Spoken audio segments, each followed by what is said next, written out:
The inmates, who you see right here, have been working around the clock to make those masks. Officials say they're a part of the sewing and textile work program at the jail. Now, we told you about the program about 2 years ago when officials put it into place, originally to give the inmates job skills so they'll have something to do when they're released from jail. Right now, these inmates are working to keep first responders safe. They are working around the clock in rotating shifts, and we are getting them out as quickly as we can. Personal protection equipment is in short supply, so the mask inmates are making will be sent to Lake EMS.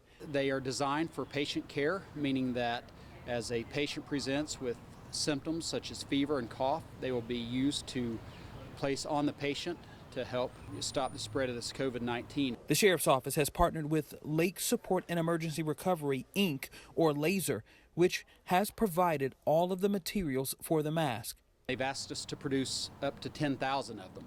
And even once we get those made, we may continue to make more, and we will as long as the need exists.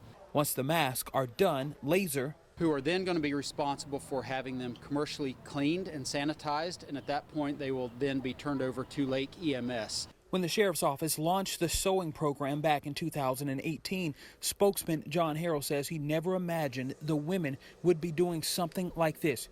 He says not only is it helping save lives, it's also helping rehabilitate the inmates in the process. It lets them know that just because they've made a couple of mistakes in their past, that does not prevent them from making some positive contributions to their community and to society. The Sheriff's Office says once the inmates reach their goal of making 10,000 masks, they will keep that assembly line rolling, and the additional masks they make will be given to detention deputies and those deputies who are out on patrol.